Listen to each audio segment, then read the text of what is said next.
Gurur Brahma, Gurur Vishnu, Gurur Devo Maheshwarah, Guru Sakshat Param Brahma, Tasmai Shri Gurave Namah. Tasmai Shri Gurave Namah. Sada Shiva Samarambham Shankaracharya Madhyamam Asmadacharya Paryantam Vande Guru Parampara.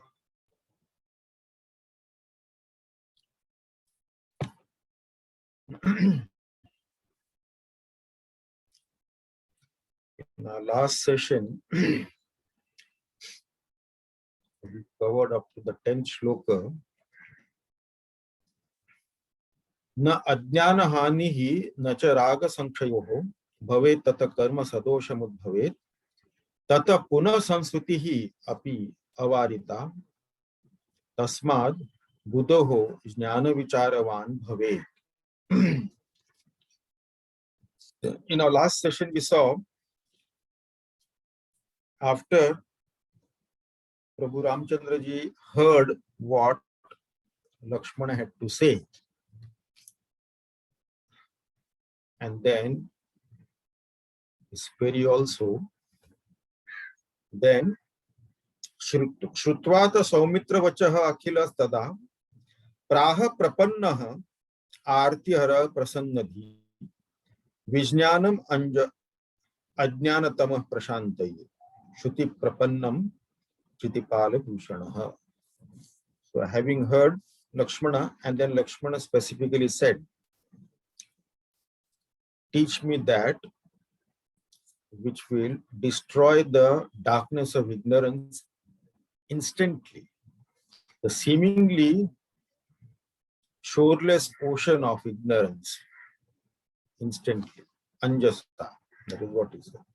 So in one sentence he said, Vijnanam ajnanatama prashantaye. So having heard this, what Lakshmana had to say, then Praha said, Prapannartihara. Prapannartihara is the one who destroys the sorrows of those surrendered to him. Prapannartihara. Prasannadhi. Prasannadhi was pleased. Any teacher will be pleased when an Uttam Adhikari approaches him for knowledge. So also Prabhu Ramchandra ji, he knew Lakshmana is an Uttam Adhikari. He has prepared himself well for this knowledge, and therefore then the teacher is also enthusiastic. Vijnanam ajnatama prashantayi. It is the knowledge that will dispel this ignorance, destroy the ignorance instantaneously. As even maybe thousands of years there may have been darkness in the cave, and you light one matchstick and instantaneously the darkness is destroyed in that light. So let the ignorance be for thousands of years, thousands of lives, it is destroyed with knowledge instantaneously. So Shruti Prapanna, one has to hear, one who hears eagerly to this teaching. Then he proceeds. Now he gave the solution. Lakshmana asked for solution, he gave it. Instantaneously, what will destroy it? Knowledge will destroy it. Seemingly shoreless ocean of this dark ignorance that will be destroyed by knowledge. Now he proceeds to explain what is the method, how you go about it. Then he said that first and foremost, first of all, Adav, Swavarna Ashrama Varnita Kriyaha Krutva Samasadita Shuddha Manasa. First of all, we have to fulfill all our obligatory duties. Nitya Karma, Nemitik Karma, they have to be fulfilled, no doubt. Apart from that, if we are in Grihastha Ashrama, then of course we have to do the Artha Purushartha and Kama Purushartha also. So that is there. But while we are doing this Artha Purushartha and Kama Purushartha, at some point in time, we have to realize what is this Artha Purushartha and Kama Purushartha. We have lots of desires. We want to fulfill our desire. And it is, if we are in Grihastha Ashrama, then it is not just our desire, but the desire of the entire family, all the members in the family. So their desires are also there. We have to fulfill that. And for that, money is required. So that is where this Artha Purushartha comes. We earn money to fulfill our own desires plus the desires of the different members of the family. So while doing that, and why we have a desire and why we have to fulfill it, we have a desire because we are incomplete. We are not happy. And we think that some desire comes and fulfillment of those desires will give me happiness. I'll be happy if I get that. I'll be happy if I see that. I'll be happy if I go there. So those are the desires. And to fulfill that, we require a lot of time, effort, and money. And this is what we continuously do in the Grihastha Ashrama. We have a desire, we fulfill it. We have our family members' desire, we fulfill it. It is our responsibility, we fulfill it. And it goes on like that. At some point in time, we stop and think. I've been fulfilling my desires for so many years together, earning money. I have desire for this, I have desire for that, buy this, buy that, go here, go there, see this, yeah, see that, and all that thing. But I seem to draw some kind of pleasure, some kind of joy, some kind of happiness, but they are all temporary. They are there for a few seconds, a few minutes, an hour or two, or a day or two, and I'm back to square one. That is when slowly a little bit of viveka comes. What is that that can give me happiness 24/7 every moment? Is there such a thing at all? Or it is just an utopian thing? Or there is something like that? Or the whole life will go into this only. I have a desire and I feel that I think that if I fulfill that, I'll be happy. Even if it is for a few seconds or a few minutes or a few hours or a day or two, it doesn't matter. At least for that time, I'll be happy. So I have to fulfill that desire. And it goes on like that. And then we start thinking everything is temporary and it goes away and I'm back to square one. Either I am bored or I am actually miserable. So this thing goes on. And when one stops and thinks, pauses and thinks, so much life has passed. Now I'm 50 plus and I've been in the Grihastha Ashrama, I'm doing this and all that thing. And at some point in time, is there something called as happiness, which is available to us 24/7 every moment? And there is no kshaya. There is no loss in that happiness. It will always be at that infinite level. Is there any such thing? People talk about it, but is really there something like that? But one thing we have realized, that nothing from this world can give me permanent happiness. That much we have realized. After continuously fulfilling our desires. So once that point comes, then that is the first step towards spirituality. That is how we move towards that. So Adav Swarna Ashrama Varnita. So whatever karmas that has been given as per our Varna, Varna is the status in the society and Ashrama is our station in life. Status in the society is as per the qualities we have and as per the karmas that we do, the type of work we do and the qualities we have, the sanskaras that we have. According to that, that will determine our status in the society. And our station in life is whether we are in the Brahmachari Ashram or Grihastha Ashram, Vanaprastha Ashram and Sannyas Ashram. So according to that, so whatever the duties are enjoined by the Vedas, by the scriptures that we have to finish off, Krutva, having done that, Samasadita Shuddha Manasaha, then having purified our mind. So once we realize in the Grihastha Ashrama after a certain stage that I have been doing karma, but that is not giving anything, then we start looking for something. Then we start inquiring, going to satsangs or listening to something or reading, trying to read some books. And then a time comes that somewhere they say that you have to do karma, you have to purify your mind.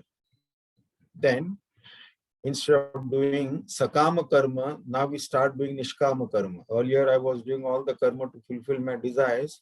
Now I want to do karma with no desire for its phala. So nishkama karma. So take up some seva karyam, social welfare activities, serving people selflessly with no motive, selfish motive behind that. That is what purifies the mind. So krutva samasadita shuddha manasah samapya tat purvam. Then once that stage is realized, that stage we have attained, that is the purification of the mind, that has been attained, then there is no need to do all those karmas. That duty is over. There is no need for that. So once that is over, then upatta sadhana. Upatta sadhana, that means we have to gather more and more the qualifications that are required to become an adhikari, the qualities that are required to become an adhikari, to be qualified for this knowledge. So what are the qualities that are required? We have seen so many times, sadhan chatushtaya, viveka, vairagya, then the 6 qualities given, shat sampatti, so shama, dama, uparama, titiksha, shraddha, samadhana, and then mumukshutvam, a burning desire for liberation. Whether one calls it liberation or maybe somebody wants a desire, the desire will be for an infinite bliss 24/7 every moment, if that is available. That is all the same thing. For liberation from bondage, liberation from limitations, liberation from sorrows, miseries and pain, liberation from the repeated cycle of birth and death, or simply I want to be in that bliss, infinite bliss. So Upata sadhanam, all the qualifications are there now. Samashrayet, then one has to surrender. Sadgurum Atmalabdhaya, surrender to the Sadguru for the teachings on the self, to attain the pure self, the pure knowledge of the self. Samashrayet, surrender. Now, here it is said that once we have purified the mind and we have all the qualifications which an adhikari is required, so now we are the adhikari qualified to have this knowledge. Then it is said, Samashrayat Sadguru Atmalabdhaya. Now the question comes, who is a Sadguru and how do we attain that? Sadguru is one who is Shrotriya Brahmanishta. He is the Sadguru. Now, the problem is that we at our level, at the level of ignorance, we cannot recognize a Sadguru. Even if we come across one, we will not be able to recognize unless we are at that level. If we are at that level, then we don't need a Sadguru. So we'll never be able to recognize a Sadguru. So what is the best thing? We should not go for Guru shopping. Plain and simple. We have to prepare ourselves to be worthy of a Sadguru. It is said that once the disciple is ready, Guru will appear to him and impart the knowledge. Either he will appear to him and impart the knowledge, or that Guru will attract him towards himself and impart the knowledge. Both the things can be seen, both the example comes in the life of Ramakrishna Paramahansa. Ramakrishna Paramahansa, when he was ready for that knowledge, Totapuri Maharaj appeared to him and he imparted the knowledge. Similarly, when Vivekananda was ready for the knowledge, then Ramakrishna Paramahansa attracted him towards himself. So that is how it is. When we are ready for that knowledge, the knowledge will come to us. We do not have to worry that it is so late in life and I don't have a Guru. And one thing we have to understand very clearly, there is no time in our life when we are not guided by our Guru. Our Sadguru is always with us, sometimes in manifest form and sometimes in unmanifest form, but we are always guided. Each and every one of us is with a Guru. We are always guided, either manifest form or unmanifest form, but they are always there. And of course, the entire existence is teaching us each and everything, and being of this entire existence is teaching us every movement, provided we are alert enough to learn. We can have examples of those who didn't have any manifest guru. Take the example of Bhagwan Ramana Maharishi. He didn't have a manifest guru as such in the present life. At the age of 17, he had the experience of truth. He had the glimpse of that truth in Madurai, and immediately he became a Vairagi. Vairagya dawned on him, and then he didn't stay in Madurai. Only one thought he had in his mind, that I have to reach Tiruvannamalai. And he considered that Tiruvannamalai, that is the Malay means mountain in South Indian language. In Tamil and in Malayalam, Malay means mountain. So Tiruvannamalai, the mountain in Tiruvanna, that is this Arunachala mountain there. So he considered this Arunachala mountain as his father. And he had only one thought in mind, I have to reach there. And that is how he reached there. He didn't have a manifest guru. So one need not despair if one doesn't have a guru. It doesn't matter. But one have to prepare, purify oneself, be adhikari, and the teachings will come. It has to come, whether through unmanifest guru or through manifest guru, whatever it may be. So one need not worry about that. Samashrayet sadgurum atmalabdhaye. So this is how it is. And then Kriya Sharirot Bhava Hetu Radruta Priya Apriyavtau Bhavata Suraginaha Dharma Itarav Tatra Puna Sharirakam Puna Kriya Chakra Vardiyate Vadiryate Chakra Vadiryate Bhava. So now Prabhu Ramchandra ji explains the karma. Karma is the cause of this repeated cycle of birth and death, repeatedly getting a new form. Sharira Udbhava Hetu, the cause of this manifestation of the body is the karma alone. Because we have vasana and the desires come from the vasana. We engage in karma to fulfill that desire. Depending upon the results of that karma, whether it was good or bad, whether the result gave us happiness or joy or pleasure, or the other way, misery, sorrow, or pain, depending upon that, we develop raga dvesha. And then, if it gave us happiness, then we want to repeat it again and again. If it gave us sorrow, misery, or pain, then we dislike it, and we ensure that we will not do such karma which gives us that. And that object, that person, that being, we stay away from that. And that is how the impressions are formed on the mind. Good and bad, positive and negative impressions are formed on the mind, and the mind keeps running on those tracks. So new vasanas are created, new actions are done, new vasanas are created. Some we fulfill, some we don't fulfill. By that time, it is time to drop the body. The body is dropped, but there are so many karmas that we have done, and a vasanas also there. So again, a new body will manifest. Again, we'll go to the same rigmarole. And while exhausting the already created vasana, we create new vasanas for which we need another body. Then this body is dropped and another body comes, and the story goes on. So, and during this, we unknowingly we may do the karmas that are not desirable, but it will happen, and it will give undesirable result also. Negative karmas will happen, positive karmas will happen, dharmic and adharmic, both type of karmas will happen. And that will give positive and negative results also. So those phalas we have to experience and exhaust.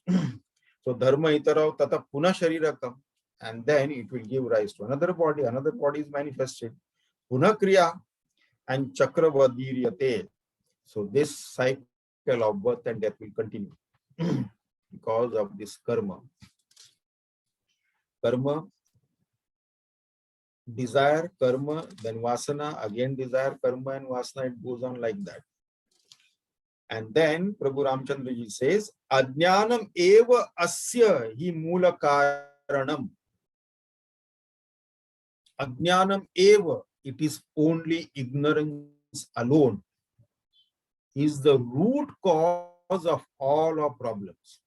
All our sorrows, miseries, pain, limitations, karmic bondage, everything, the root cause is our own ignorance.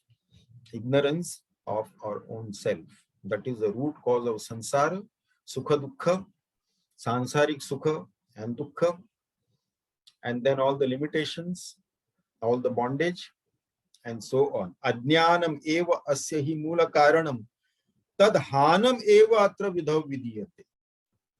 And what is the solution? The destruction of that ignorance is what is spoken about. Vidhav vidhiyate. Vidya eva tan nasha vidhav patiyasi. Only knowledge can efficiently destroy that ignorance that is there. Na karma tajjam savirodham iritam. So karma cannot destroy that ignorance. Why can't karma destroy the ignorance? For simple reason, because karma is the product of ignorance. So it is not opposed to ignorance. Therefore, it cannot destroy ignorance. So na karma tajjam savirodham iritam. Then na ajnana hanihi na cha raga kshankshayoho bhave tata karma sadosham udbhave tata puna samsrutihi api avarita tasmad buddha jnana vicharavan bhave. So again, Prabhu Ramchandra ji emphasizes on this factor. Na ajnana hanihi na cha raga kshankshayoho. Karma, it neither destroys the ignorance, nor it reduces the attachment, raga sankshayoho, nor it reduces the attachment. Attachment to the body, to the sansara, to the objects, to the sense pleasures, and so on. Bhave tatha karma sadosham udbhave. And because of this karma, then bondages are formed, karmic bondages are formed. And bondages can be good or bad, but it is bondage alone. Whether we are bound by iron chains or gold chain, it is a bondage. We are bound anyway. So some bondages seems to give us some kind of pleasure, but it is a bondage. And some bondages give us pain, but that is also bondage. Maybe in the steel chain or gold chain, but it is a bondage.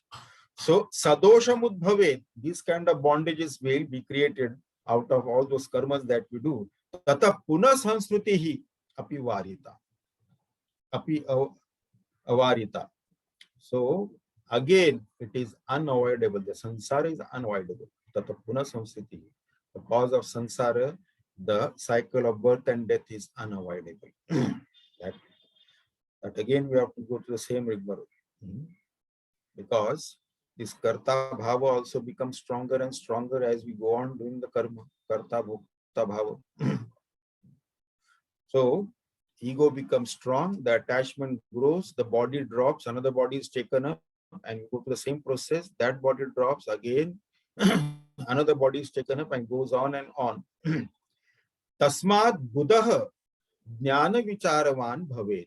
And therefore the wise seeker should, what should they do?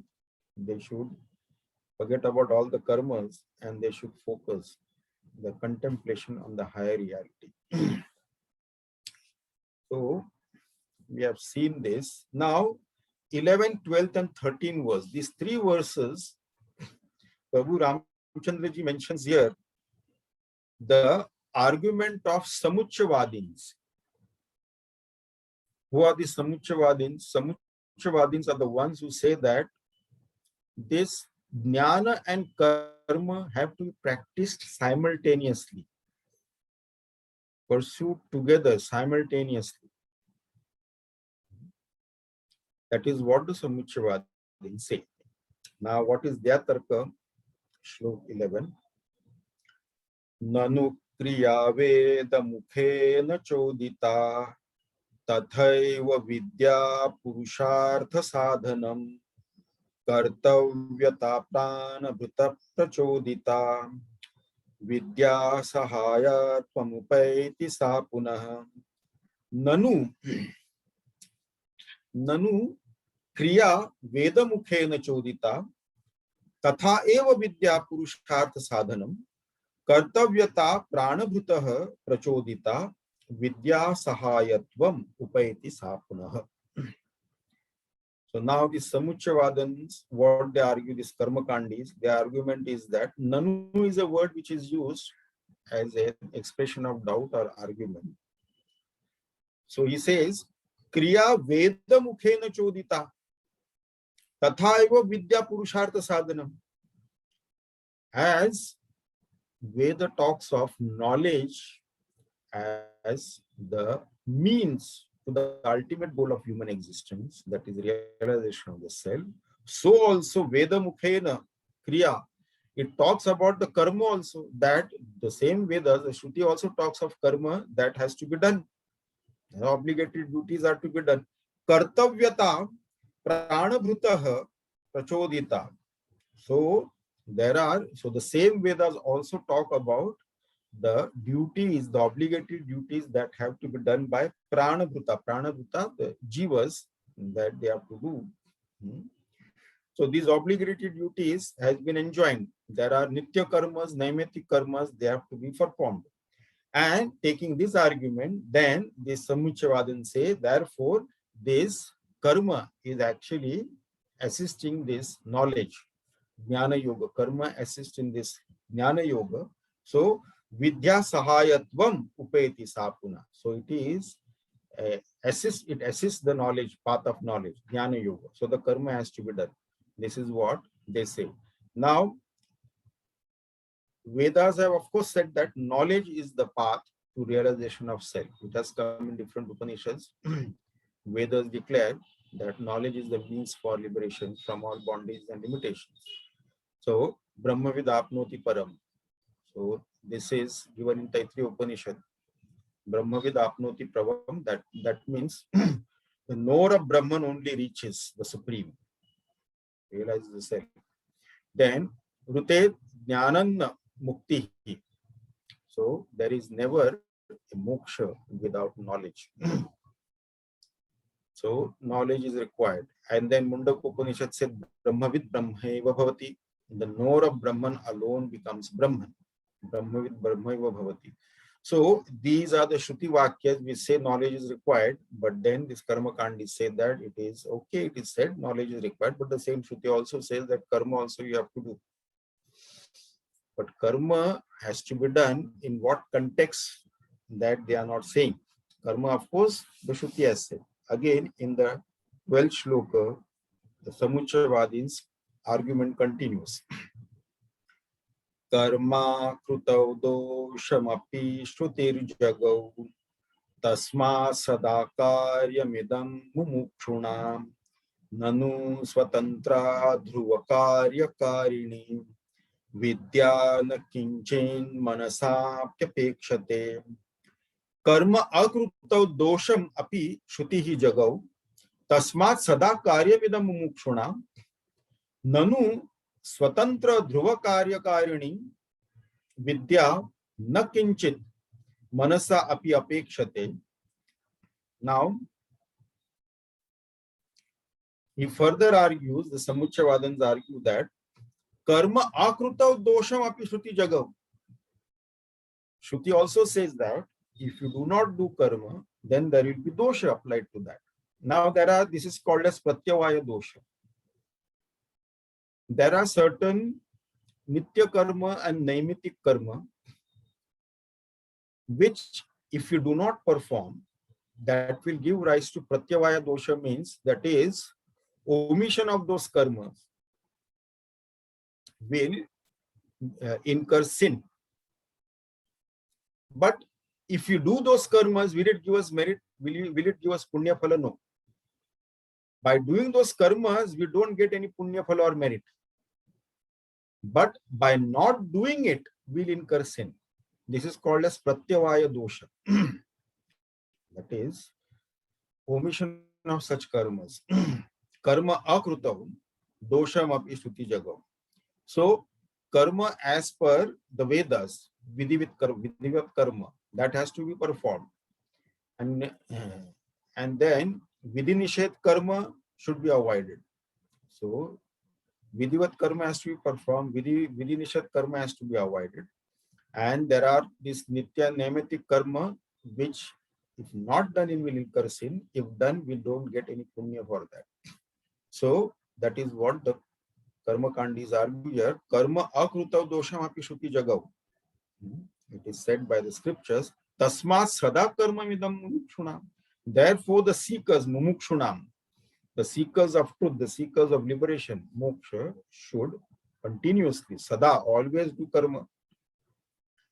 Now, further says that if you think, that is the doubt that is put, the argument that is put.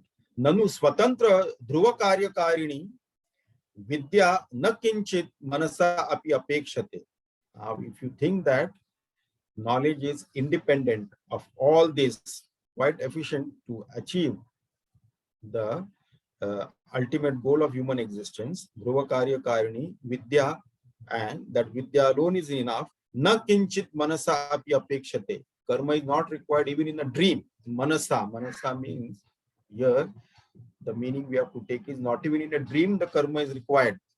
Only vidya alone is enough to attain moksha, liberation, or the ultimate goal of human existence.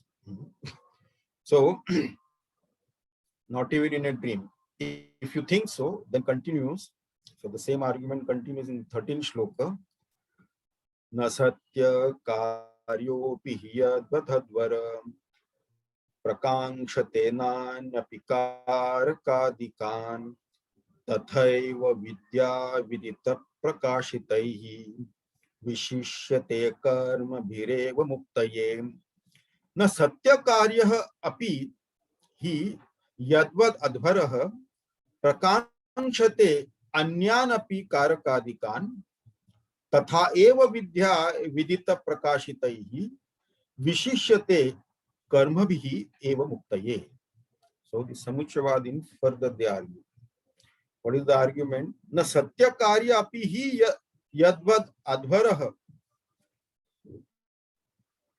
prakangshate anyan api karakadikan. Satya karya is if you are doing some punya karma, whatever punya karma wants to do, some people want to go to heaven and do yag havan and all that thing. Na satya karya api hi yadvad advara, the Vedic rituals, yajna havan and so on. Prakangshate anyan api karakadikan. So there it requires a lot of accessories. Even for karma, we need lot of accessories. To do even punya karma also, we need lots of accessories. Prakangshate anyan api karakadikan. Tatha eva vidya viditah prakashitaihi. So similarly, this vidya, that is this knowledge, jnana yoga also can give us moksha only with the help of karma. Karma bihi eva muktaye. Karma revealed by the Vedas. Those karmas that is revealed by the Vedas. That is what the Samuchayavadins argue. That okay, like punya karma also we need so many accessories to do that. So also for jnana yoga also karma is required to attain that moksha. That action is required. So what is their conclusion? Samuchayavadins' conclusion is that karma and jnana have to be practiced simultaneously. This is their argument. You cannot just give up karma and focus on jnana. So that is what they say now.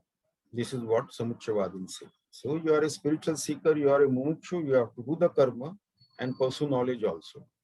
Now, how their argument is not correct. Guru Ramchandraji will tell us how it is wrong.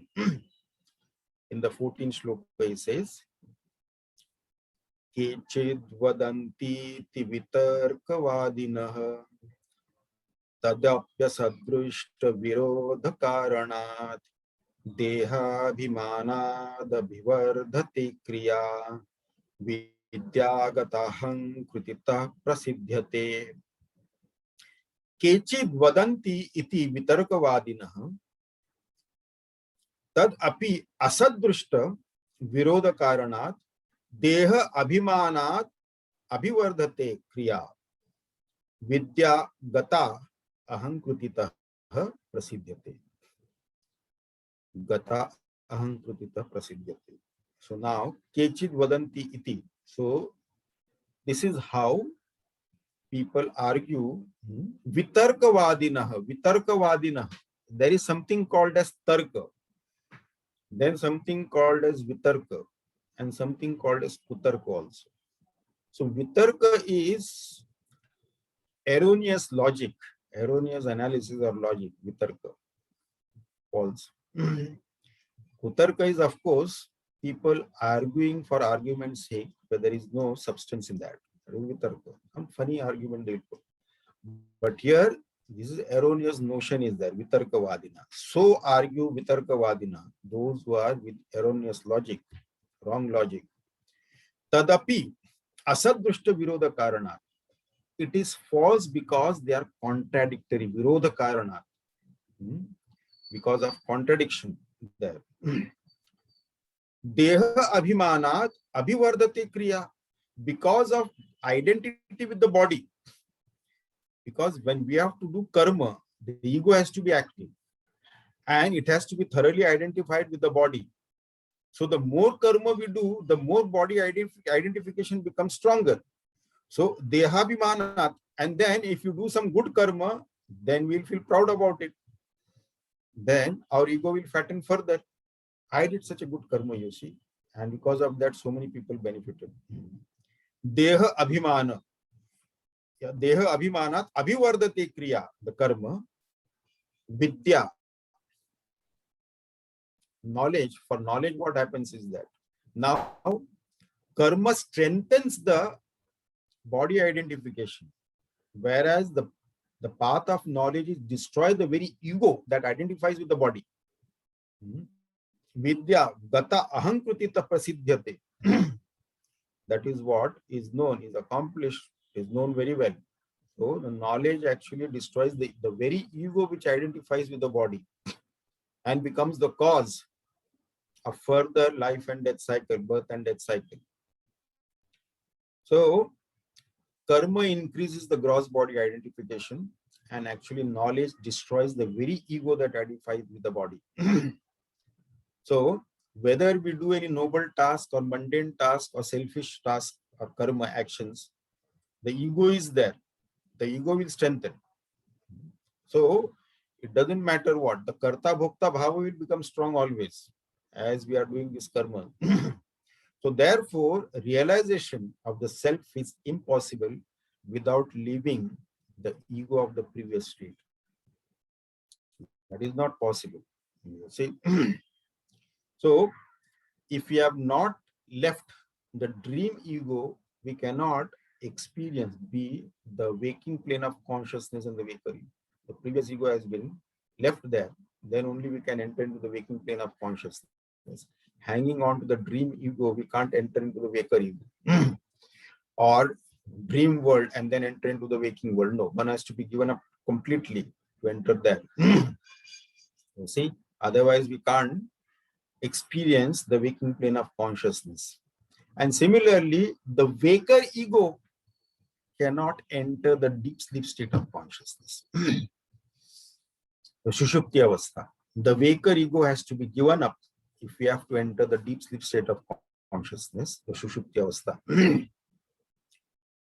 So, for Atma Bodha, for that knowledge of the Supreme Self, the pure Self, the ego has to disappear.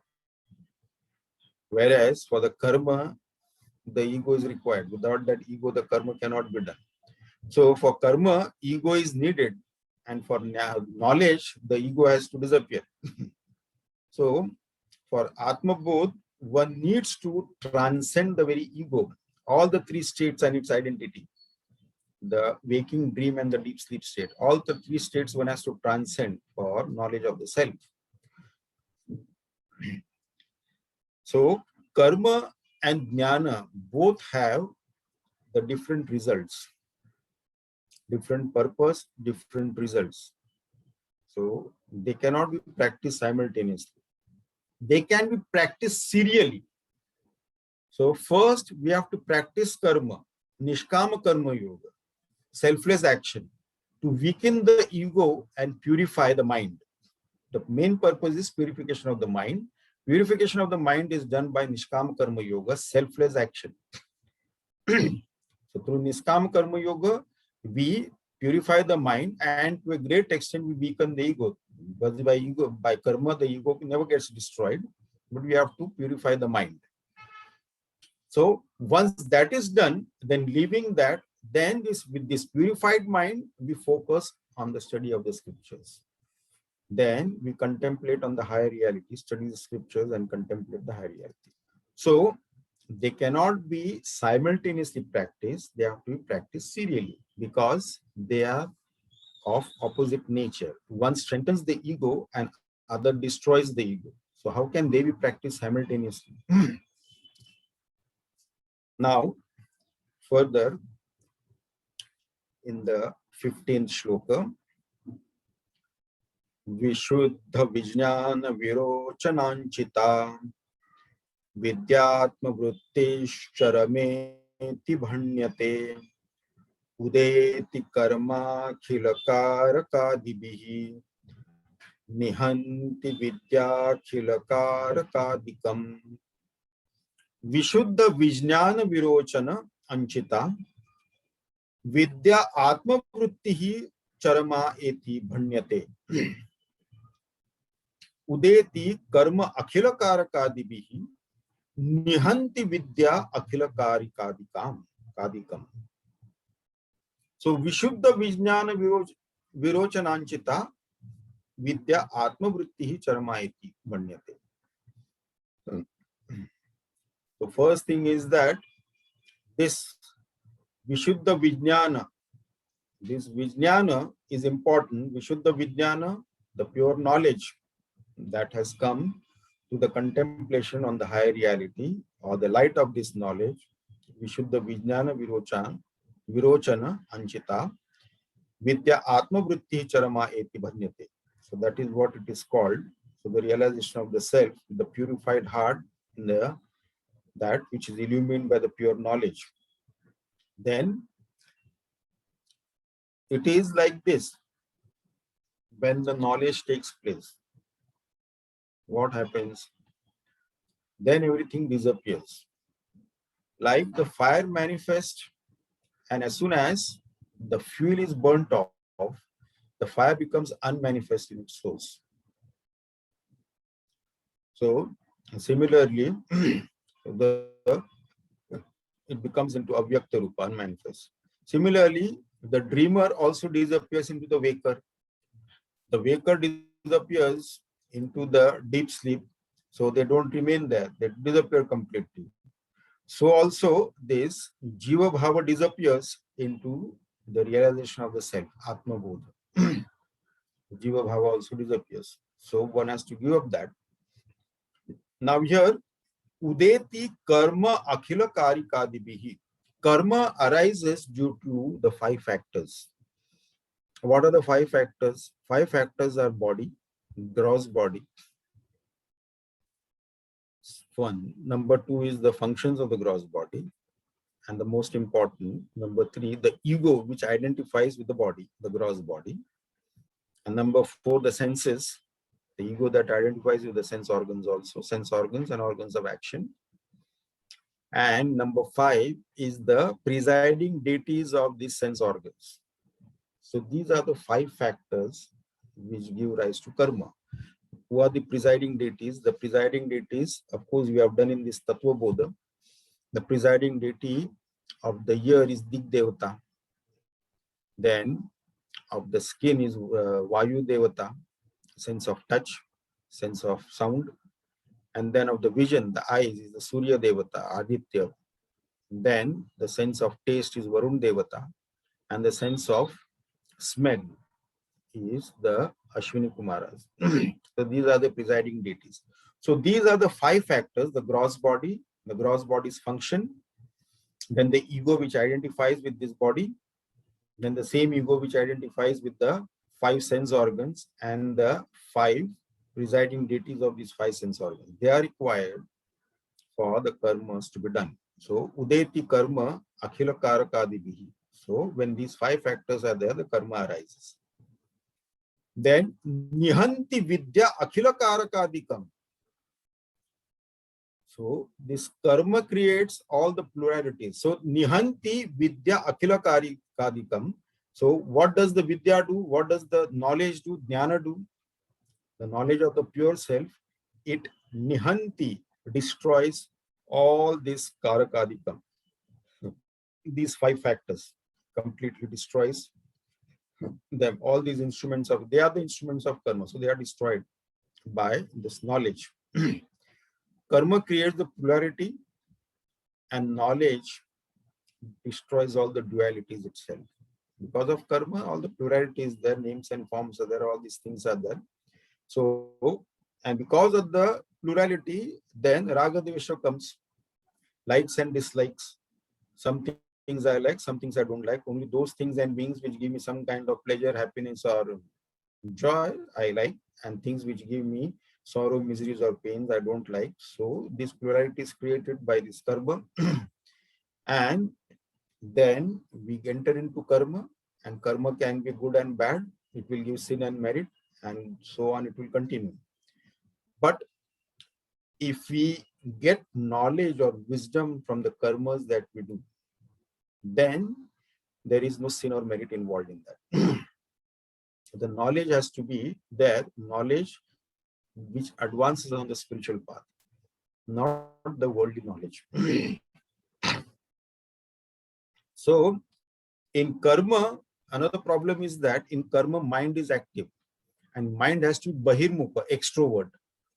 See how they are virodha, they are opposite to each other. Karma and jnana, why they cannot be practiced simultaneously? They have to practice serially, finishing karma, purifying the mind, and then enter into the jnana sadhana. Because karma actually what it does is that it strengthens the ego. That is the problem with this karma.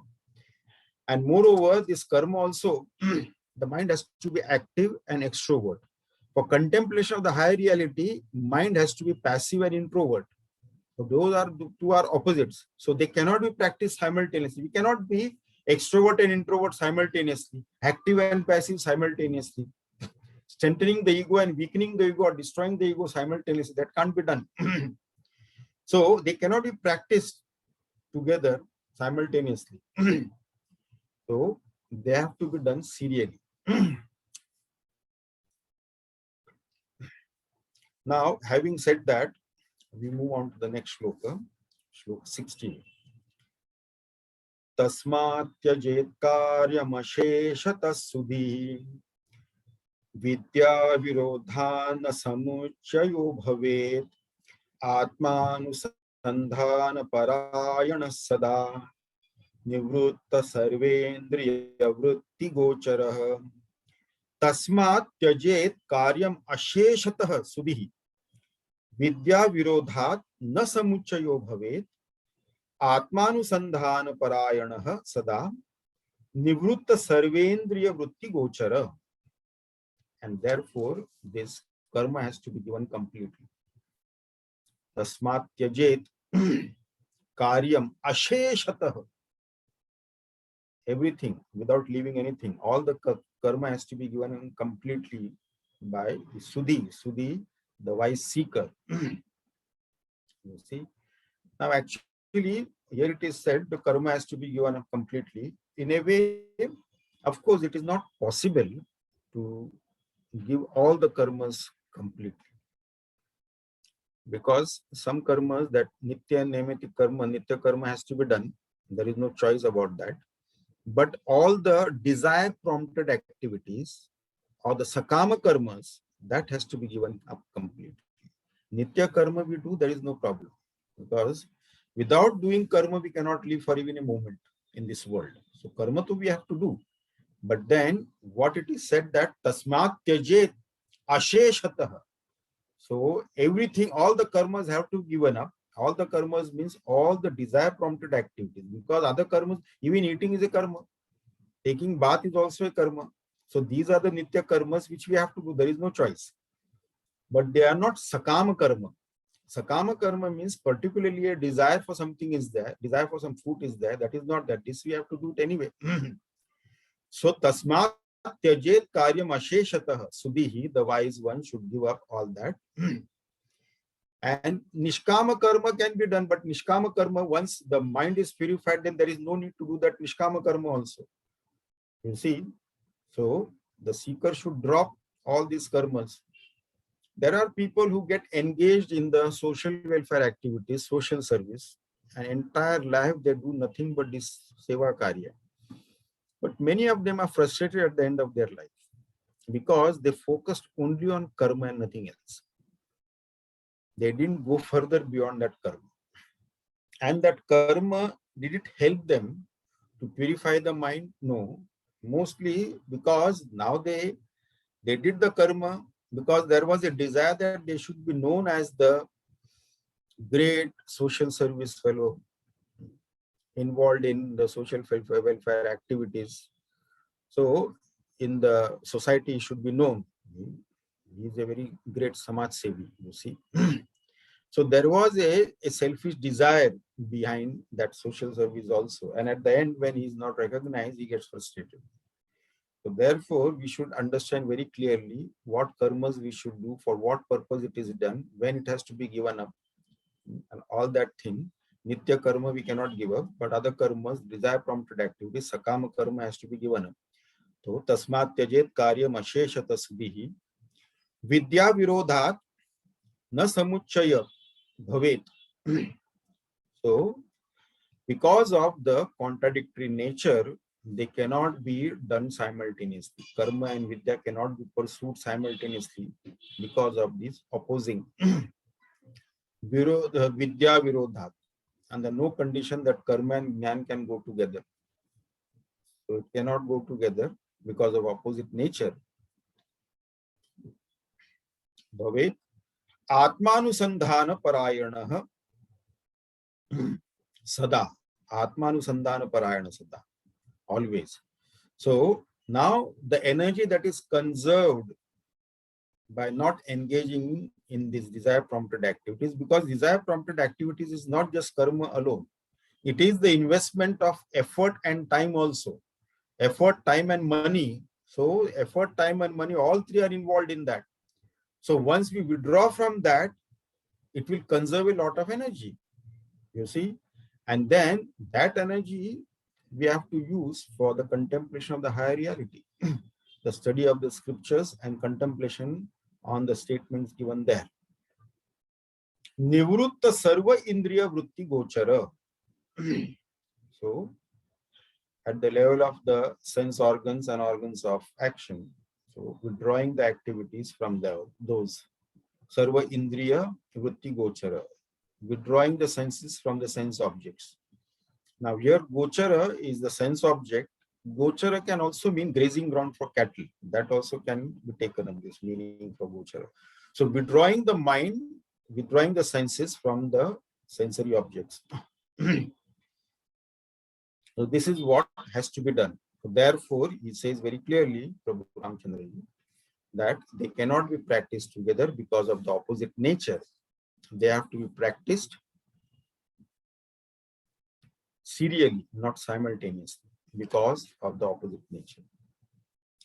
Having said that, in the 17th shloka, he says, Yavat sharirādishu māyayātmadhīm tāvad vidheyo vidivad karmanam neti tivakyaihi khilam nishidyatat jñātva paratma namathatyajet kriyaha yavat sharirādishu māyaya atmadhi tāvad vidheyah vidivada karmanam na iti vakyahi akhilam nishidyatat jñātva Paramatmanam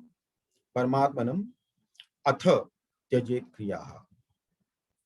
So now he says, Yavat shariradishu mayayadhi, maya atmadhi. As long as in the shariradishu means all the three bodies, the gross body, the subtle body, and the causal body. Yavat shariradishu mayaya. Mayaya is the ignorance. Because of ignorance, there is the notion of the body being the self or identification with the body. So Tavad vidheyo vidhivat vidhivada karmana. So till then do the vidhivat karma. Whatever the karmas have been enjoined, nitya nemati karma, that which has to be done, that has to be done. So once the mind becomes purified, na iti vakya hi akhilam nishidyatat. Then this neti, not this, not this. What is not this, not this? Neti iti. This is Atma Anatma Viveka. So when it is said neti, that sadhana we have to do means we have to do Atma Anatma Viveka. What is this Atma Anatma Viveka? Like Bhagavan Ramana Maharishi says, who am I? So whatever is that which is not I, that has to be given up. So Atma Anatma Viveka. So whatever the conditionings are there for this form, that cannot be the self. The conditionings of name, nationality, qualification, profession, and then religion and community and all that thing, that cannot be I. So neti, this cannot be the self. Then we come to the body. Can the body be I? Can the sense organs be I? Can the pranamaya kosh be I?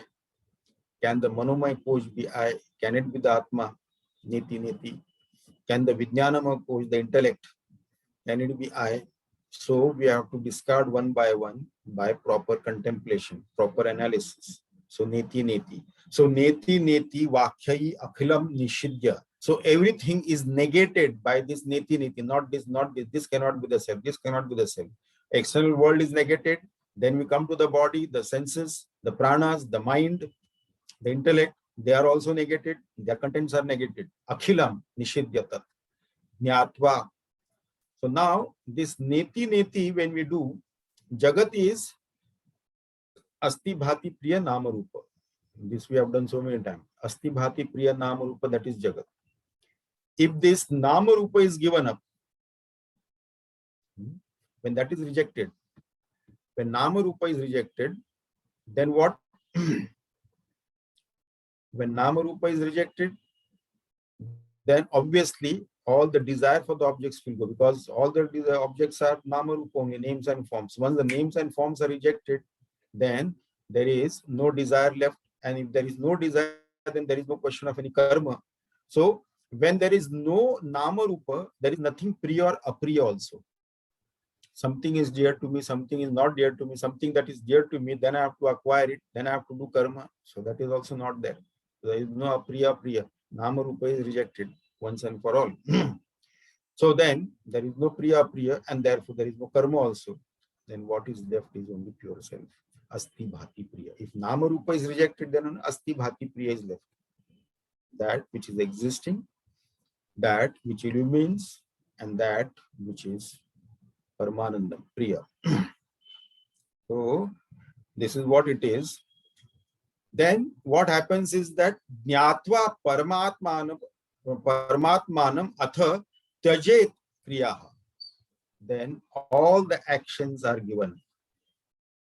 As long as we are dreamer in the dream world and we have a dream family, and then we have some duties towards that dream family and all that thing, the moment we become a waker in the waking plane of consciousness, what duty, what obligation we have towards that dream family?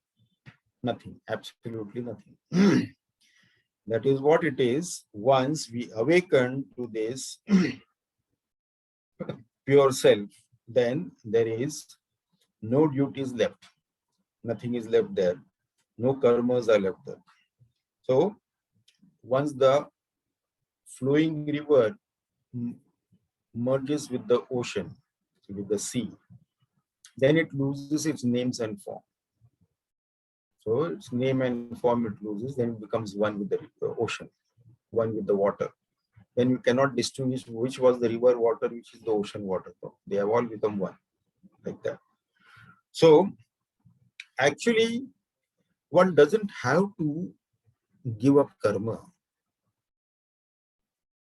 One doesn't have to give up. Actually, it falls off of its own accord. As we progress on the spiritual path, even the sadhana that we were doing earlier for certain purpose, that will automatically keep dropping. We will not even know when it dropped off, because then it is not required. Like for example, when the children go to school, to nursery, kindergarten, those classes, they carry an abacus also with them to count them, 1, 2, 3, and all that thing. So that is an aid for them to learn counting. Once they go to higher classes, they will not be carrying that abacus. That abacus will be dropped off on its own. We don't have to tell the kids to drop that. Don't take that abacus now. That kid will give up automatically. It will be dropped off. So like that, automatically the karmas, even the earlier sadhanas that we were doing, that will also automatically drop off. Once it has served its purpose, no need of doing that again. So it will automatically drop off. So Dhyatma Paratma Atha Paramatmanam Atha Tyajet Kriyaha. So we don't have to actually give up, it will automatically drop off. So therefore, Yavat, you see, if in the beginning of karma, when we are doing the karma, there is no karta bhava. And at the end of karma, there is no attachment to karma phala. If there was no karta bhava and there is no attachment to karma phala at the end of the karma, then we have not done any karma. It is as good as not doing any karma, whether we have done or not done. Because there was no karta bhava and there is no attachment to karma phala, then obviously that karma is as good as equal to not done. Because then its phala doesn't stick to us, because there is no attachment to the phala and there was no karta bhava. There was no doership notion while doing the karma. You see? So no karma has taken place. Karma should not be done to strengthen the ego. To weaken the ego, then Nishkama Karma Yoga only helps us to weaken the ego. Then later on it comes Kartutva Abhiman Rahit Nishkam Karma Yoga. There should be no Abhimana or Garva or Ghamanda or arrogance of doing good karmas also. That should also not be there. It is only for Manashuddhi, Antakaran Shuddhi. Then only there will be no vanity or guilt for success or failure of whatever actions we do. Great saints and sages and masters, realized masters, they also engage in karma. But they have no such sense of success or failure or sin or guilt or anything like that, because they have no karta bhava. So they do the karma and that's it. Actually, they are not doing it. It is the divine expressing their form. Once that ego is dropped, then only divine expresses the form. You see? So they are not doing it. Whatever the karma may be that is happening through their form, it is the divine manifesting, expressing that form. So therefore, they don't have any desire anyway. Having realized the truth, with which the ego has also dissolved. So what desire they will have, what motivation they will have to do the karma? It is only the divine manifesting for the Jagat Prarabdha. Prarabdha, that is the destiny of the world. They will continue living, and some karmas we can see them doing some karma, that is for Jagat Prarabdha. So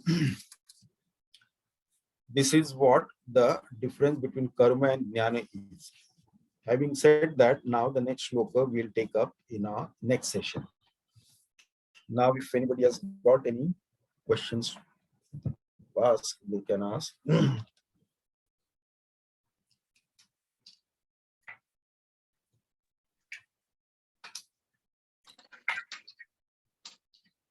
Swamiji, Hari Om. Hari Om. Now, there are certain karmas that we perform by tradition. For example, when our elders die, we perform certain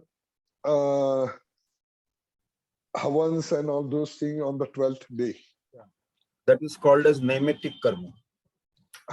And then also we do Shad once in a year after, I think, Shravan or some month. That falls under naimatic karma.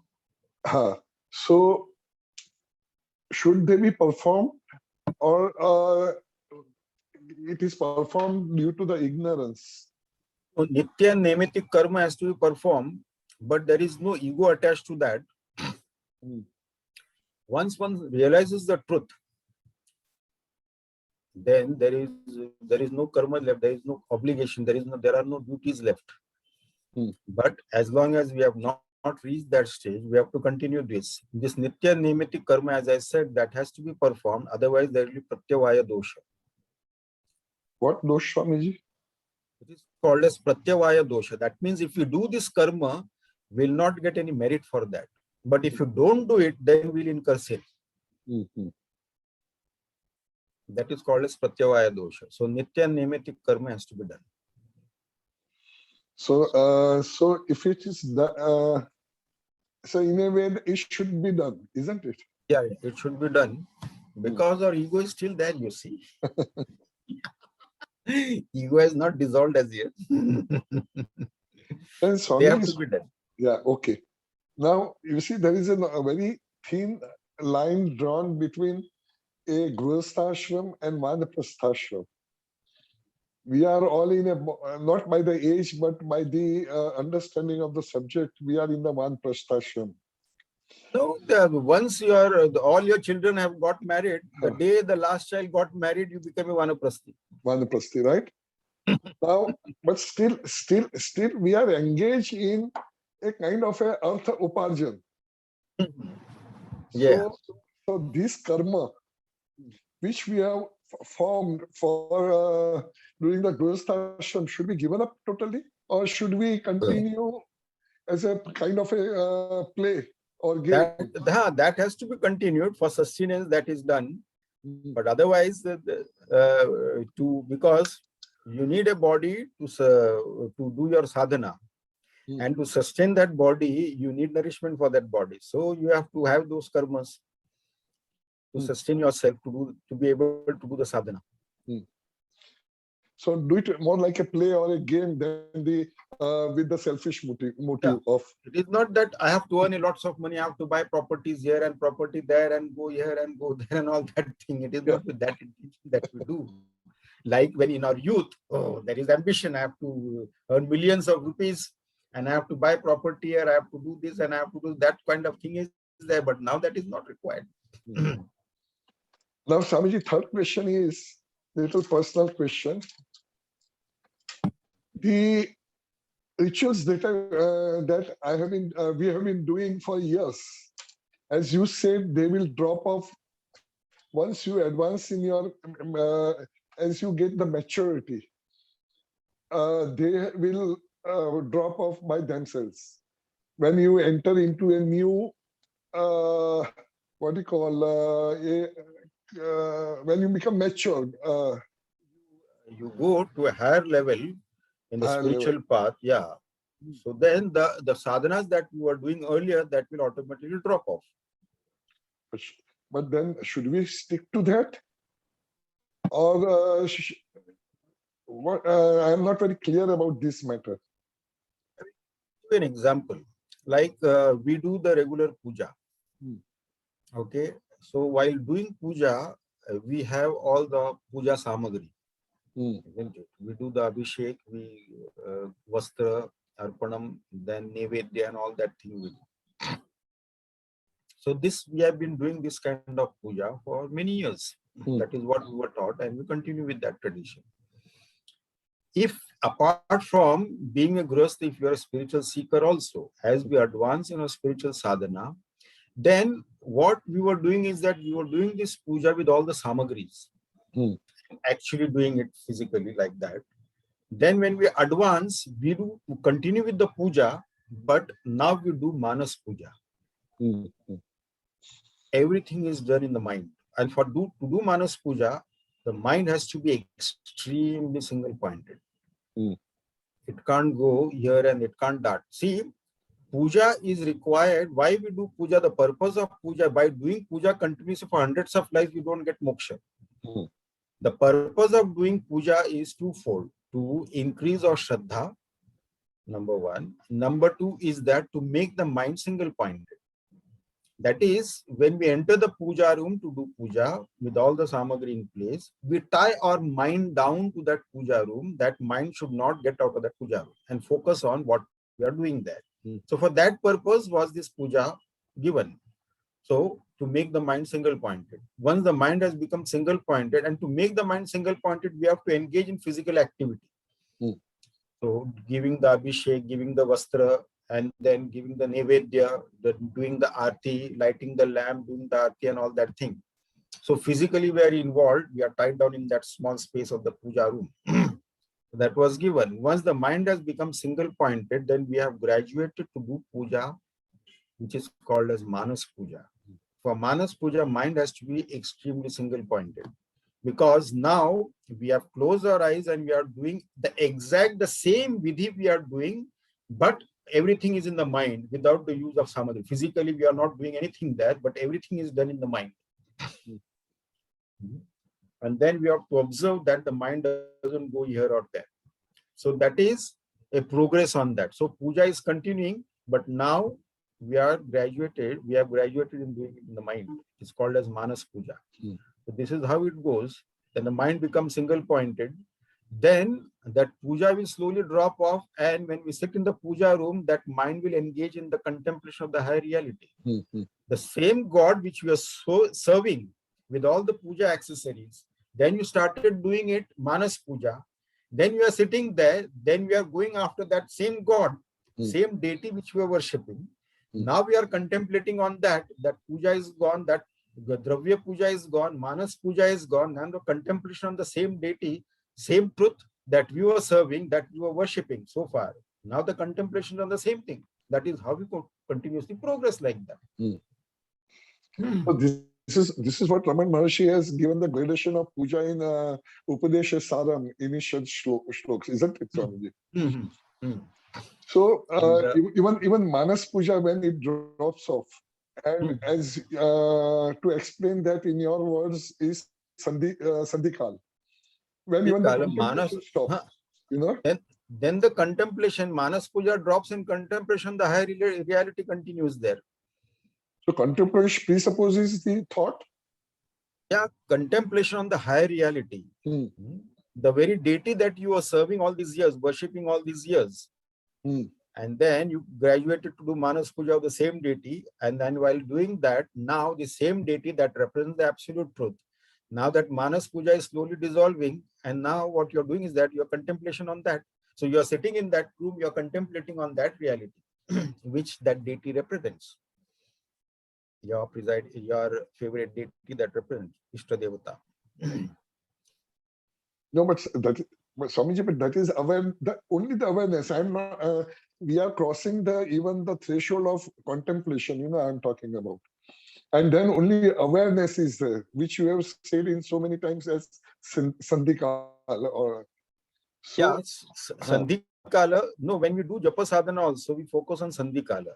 Sandhikala we cannot be in suspended animation like that. Okay, then now that mind has become extremely single pointed, and such a mind has to be employed in the contemplation of the higher reality, the Supreme Self. And when we contemplate on that, then the one who is contemplating also disappears. In that Sandhikala, the contemplation slowly, when the Sandhikala is there, that means extremely single pointed, the mind has become with no other thoughts coming. Now that mind has to be engaging the thought in the contemplation of the higher.